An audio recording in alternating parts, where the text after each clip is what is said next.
Mathimugam prime நேயர்களுக்கு வணக்கம். சசிகலா சொன்னபடி புது கட்சி ஆரம்பிச்சுட்டாங்க. ஆனா கட்சி பேரை சொல்லல, கட்சி கொடியை மட்டும் அறிமுகப்படுத்திருக்கிறாங்க. கருப்பு, வெள்ளை, சிகப்பு, நடுவுல வந்து பாத்தீங்கன்னா அண்ணா photo, MGR photo, Jayalalithaa photo. அவங்க போட்டோவை பொதிச்சு என்ன பண்ணிருக்காங்க, பறக்க விட்டு ரொம்ப கம்பீரமா அவங்க கட்சி ஆரம்பிச்சிருக்கிறாங்க அப்படின்ற ஒரு அனௌன்ஸ்மெண்ட்டை சொல்லிட்டாங்க. பேரை நான் சொல்றேன்பா, கொஞ்ச நாள் வெயிட் பண்ணுங்க, நான் பேரை சொல்றேன் அப்படின்னு சொல்லியிருக்கிறாங்க. ஆக மொத்த அவங்க கட்சி என்ன பண்ணிட்டாங்க, ஆரம்பிச்சுட்டாங்க. ஆரம்பிச்ச கையோட எடப்பாடி பழனிசாமியை பத்தி தோல் உரிச்சு காமிச்சிருக்கிறாங்க. எடப்பாடி பழனிசாமி எனக்கு எப்படி எல்லாம் துரோகம் செஞ்சாரு, என்னென்ன வேலைகள் செஞ்சாரு அப்படின்றத தோல் உரிச்சு காமிச்சிருக்கிறாங்க. நான் சிறைச்சாலைக்கு போகணும் அப்படின்ற ஒரு நெருக்கடி வரும் பொழுது எடப்பாடி பழனிசாமியை நான் என்ன பண்ணேன், முதலமைச்சர் ஆகிட்டு போனேன். ஏன் அவரை பத்தி எனக்கு அப்ப தெரியாது. நல்லபடியா நடிச்சிருந்தாரு. அப்படியே காலில் உருண்டு கிருண்டு கையை கட்டி அப்படியே படுத்து கிடுத்து இவரு விசுவாசியிலேயே விசுவாசியா போயிடுவாருப்பா இவரு. அந்த ரேஞ்சுக்கு என்ன பண்ணாரு, ஆக்டிங் கொடுத்தாரு. அந்த அந்த ஆக்டிங்க நானும் நம்பிட்டு முதலமைச்சர் பதவி கொடுத்துருவேன். 2 மாசம் 3 மாசம் ரொம்ப ஸ்மூத்தா தாங்க போயிடுச்சு. ஒரு 5 அமைச்சர் வந்தாங்க. வந்து என்ன பண்ணாங்க, ஏமா நீங்க இருக்கிறீங்க, அங்க வாமா, செங்கோட்டையன் அவர்கள் சொன்னாரு, இங்க ஏமா இருக்கீங்க, நம்ம சென்னை ஜெயிலுக்கே வந்துருங்க, நான் வேணா அந்த ப்ரொசீஜர்லாம் ரெடி பண்றேன் வாமான்னு சொன்னாங்க. ஆனா நான் வரல. ஆனா இப்ப யோசிக்கிறேன், நான் ஏன் சொன்னது கரெக்ட் தான் அப்படின்னு. ஏன்னா நான் ஒரு வேலை அந்த டைம்ல ஒத்துக்கிட்டு இருந்தேன்னா இன்னைக்கு நான் இந்த இடத்துல நின்று பேசியிருக்க மாட்டேன் அப்படின்னு சொல்றாங்க. சோ அவங்க உயிருக்கே ஆபத்து வந்திருக்குமோ அப்படின்ற ஒரு அச்சம் அவங்களுக்கு இருந்திருக்கு. தெய்வாதி தினமா என்ன பண்ணிருக்காங்க, இல்லப்பா நான் வரல அப்படின்னு சொல்லியிருக்கிறாங்க. அது போக என்ன சொல்லியிருக்கிறாங்கன்னா, எனக்கு என் கணவர் வந்து உடல்நிலை சரியில்லாம இருந்தாரு. அப்ப அவரை பாக்குறதுக்கு பரோல் அப்பல் பண்ண அங்க இருக்கிற கவர்மெண்ட் சிறைச்சாலை எனக்கு கொடுத்துருச்சு. 15 நாள் கொடுத்துருச்சு. ஆனா இங்க இருக்கிற கவர்மெண்டோ கமிஷனரோ எனக்கு என்ன பண்ணல, பர்மிஷன் கொடுக்கல. 5 நாள் தான் அப்படின்றத ஓப்பனா சொல்லிருக்காங்க. இத்தனைக்கும் அந்த ஜெயில் சூப்பரண்டென்ட் என் எதிர்க்கவே லவுட் ஸ்பீக்கர் போட்டு பேசுறாரு கமிஷனர் கிட்ட. 5 நாள் தான் கொடுத்திருக்கிறாரு சிஎம். அப்ப சிஎம் யார் இருந்தாரு, எடப்பாடி பழனிசாமி. 5 நாள் தான் கொடுத்திருக்கிறாரு சிஎம். இந்த நாளை தவிர்த்து வேற ஒரு நாள் கூட எக்ஸ்ட்ரா கிடையாது. நீங்க சின்னம்மா கிட்ட சொல்லுங்க, அவங்க புரிஞ்சுப்பாங்க அப்படின்னு அப்ப இருந்த கமிஷனரு சொல்லி இருக்கிறதா அவங்க என்ன பண்றாங்க, பதிவு பண்றாங்க. சோ இப்படியெல்லாம் எனக்கு துரோகம் பண்ணாரு. என் கணவர் இறந்த பேரு கூட அந்த சடங்கு சம்பிரதாயம் பண்றதுக்கு எனக்கு 15 நாளுக்கு மேலதான் ஆகும். ஆனா நான் 15 நாள் கேட்டா 10 நாள் தான் கொடுத்தாங்க. இந்த அளவுக்கு நெருக்கடி கொடுத்தாங்க சார். நான் கொடியை வந்து கட்டக்கூடாது, போயஸ் கார்டன்ல வீட்டுல தங்கக்கூடாது, இப்படி பல நெருக்கடிய எடப்பாடி பழனிசாமி கொடுத்தாரு. எனக்கு என் முதுகுல ஈட்டிய வச்சு துரோகத்தின்ற பேர்ல குத்துனாரு அப்படின்னு தோல் உரிச்சு காமிச்சிருக்கிறாங்க. சசிகலா அவர்கள் கட்சி ஆரம்பிச்சது யாருக்கு நல்லதோ கெட்டதோ இல்லையோ, எடப்பாடி பழனிசாமிக்கும் டிடிவி தினகரனுக்கும் ஃபீஸ புடிங்கி அடிக்குது அப்படின்றது மட்டும் நிதர்சனமான உண்மை அப்படின்றது தான் கலை யதார்த்தம். இது யாராலையும் நம்ம என்ன பண்ண முடியாது, மறுக்க முடியாது. இப்போ சசிகலா இருக்கிறாங்க. அதிமுகல ஜெயலலிதா இறப்புக்கு பிறகு சசிகலா ஒரு பெரும் தலைவரா இருந்தாங்க. எல்லாரும் ஒண்ணு கூடி போயிட்டு நீங்க தாமா முதலமைச்சரா இருக்கணும், நீங்க தாமா பொதுச் செயலாளரா வரணும் அப்படின்னு சொல்லிட்டு காலில் விழுந்துட்டு போன சம்பவம் எல்லாம் நம்ம கண் முன்னாடி இன்னைக்கும் நம்ம என்ன பண்ணலாம், யூடியூப் எடுத்து பார்க்கலாம். ஏன்னா இதே எடப்பாடி பழனிசாமியா இருக்கட்டும், எஸ்பி வேலுமணியா இருக்கட்டும், சி.வி. சண்முகமா இருக்கட்டும், எல்லாரும் பேசுறாங்கல்ல. இவங்க எல்லாருமே அப்போ சசிகலாவுடைய கால்கள்ல எப்படி விழுந்தாங்க, நீங்க தான் பொதுச் செயலாளர், நீங்க தான் முதலமைச்சர் வாங்க. இவங்க தான் கம்பல் பண்ணி இருக்கிறாங்களே, அவங்க வேண்டான்னு சொல்லி இருக்கிறாங்களாம். இவங்க தான் கம்பல் பண்ணி நீங்க வாங்கம்மா, நீங்க தாமா பொதுச் செயலாளர், நீங்க தாமா முதலமைச்சர், வாங்கம்மா அப்படின்னு சொல்லிட்டு நீங்க வந்தாதாமா நாங்க தமிழ்நாட்டுல இருப்போம் அப்படின்லாம் அடம் பிடிச்சிருக்கிறாங்க. ஒரு குழந்தை எப்படி அடம் பிடிக்குமோ அது போல அடம் பிடிச்சிருக்காங்க. சரி, குழந்தைங்களாம் அடம் பிடிக்குதே அப்படின்ற ஒரு நல்ல எண்ணத்துல அந்த அம்மாவை என்ன பண்ணிருக்காங்க, வந்திருக்கிறாங்க.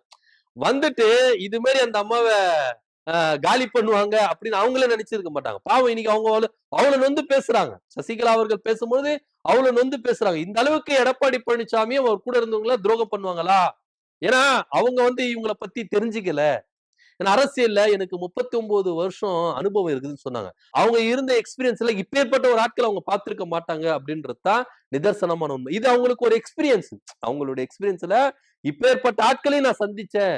நான் முதலமைச்சர் பதவி கொடுத்தவங்களே எனக்கு வந்து துரோகம் செஞ்சுட்டாங்க, என்ன வந்து பழி வாங்கிட்டாங்க, என் முதல குத்திட்டாங்க. இது ஒரு உங்களுக்கு எக்ஸ்பீரியன்ஸ்.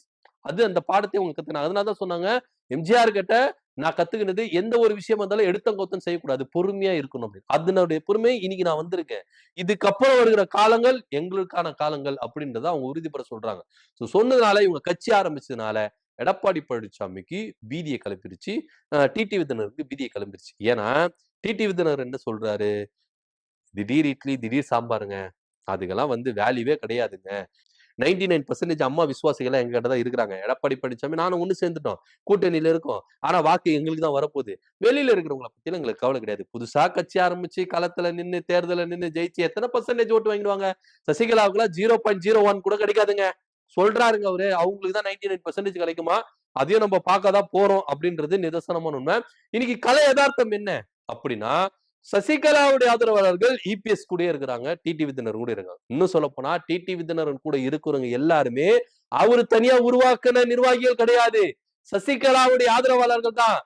சசிகலா அவர்கள் சிறைச்சாலைக்கு போகும்பொழுது கட்சிய டிடிவி தினகரன் கிட்ட குடுத்துட்டு போனாங்க. துணை பொதுச் செயலாளர் இவரு அப்படின்னு நியமிச்சு தன்னுடைய ஆதரவாளர்களை குடுத்துட்டு போனாரு. எடப்பாடி பழனிசாமி துரோகம் செஞ்சு இதை அபகரிக்கும் பொழுது டிடிவி தினகரன் வெளியே தள்ளப்படுகிறார். டிடிவி தினகரோடு சேர்ந்து சசிகலாவுடைய ஆதரவாளர்கள் எல்லாருமே வெளியே தள்ளுறாங்க. அதுக்கப்புறம் டிடிவி தினகரன் சசிகலாவுக்கே துரோகம் செய்கிறார்.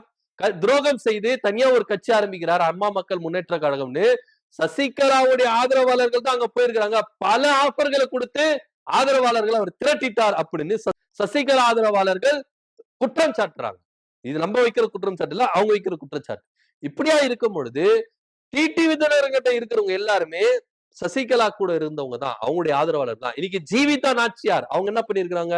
டிடிவி தினகரனை விட்டுட்டு வெளியே வந்திருக்கிறாங்க. ஏன்னா அவர் செய்த துரோகம். முக்குளத்தூர் சமுதாயத்துக்கு எடப்பாடி பழனிசாமி துரோகம் செய்தார், அந்த துரோகியோடு கூட்டணி வைத்திருக்கிறார் அப்படின்னு சொல்லிட்டு நிறைய நிர்வாகிகள் வெளியே வராங்க. டிடிவி தினகரனை விட்டு வெளியே வராங்க. இன்னைக்கு டிடிவி தினகரனுக்கு ஒரு பயம் வந்துருச்சு. ஒருவேளை நம்ம கிட்ட இருக்கிற கூடாரம் காலி ஆயிடுமோ, அரசியல்ல நம்ம தனியா நின்றுடுவோமோ. பெரும்பாலும் நிர்வாகிகள் சின்னமா என்ன பண்ணிருக்காங்க, கட்சி ஆரம்பிச்சுட்டாங்க.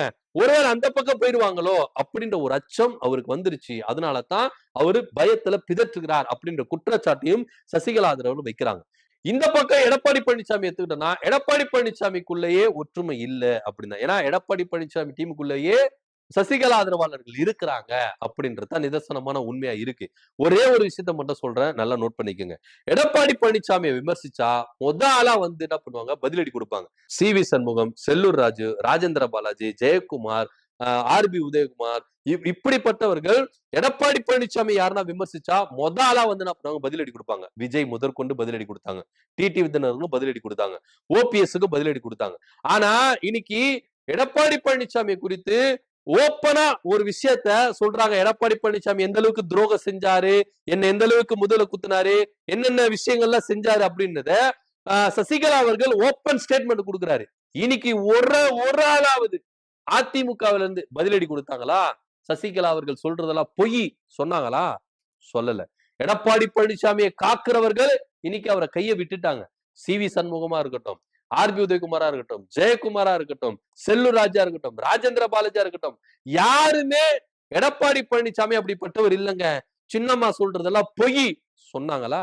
சொல்லவே கிடையாது. ஏன்னா அவங்களுக்கு நல்லா தெரியும். நீங்க இன்னொரு விஷயத்த நல்லா நோட் பண்ணுங்க. செங்கோட்டையன் அதிமுக இருந்து விலகி வந்தாரு. விலகி வந்தோன்னு நாங்க கிட்டத்தட்ட என்ன பண்ணோம், ஒரு 6 முன்னாள் அமைச்சர்கள் போயிட்டு எடப்பாடி பழனிசாமி கிட்ட வற்புறுத்தணும். அதிமுக ஒன்றிணையணும், ஓபிஎஸ் உள்ள இடுங்க சொன்னோம்.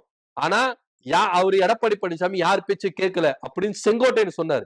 செங்கோட்டையன் சொன்னது பொய் அப்படின்னு எஸ்.பி. வேலுமணியோ, சி.வி. சண்முகமோ, தங்கமணியோ யாராவது சொன்னாங்களா?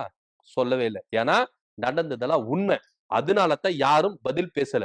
ஆனா இப்போ சசிகலா அவர்கள் சொன்ன குற்றச்சாட்டுக்கும் யாரும் பதில் சொல்லவே இல்லை. ஏன்னா சசிகலாவை எதிர்க்கிறதுக்கு இங்க யாருக்கும் திராணி இல்லை அப்படின்றது நிதர்சனமான உண்மையா தெரிஞ்சிருச்சு. எடப்பாடி பழனிசாமி டீமுக்குள்ளேயே சசிகலா ஆதரவாளர்கள் இருக்கிறாங்க.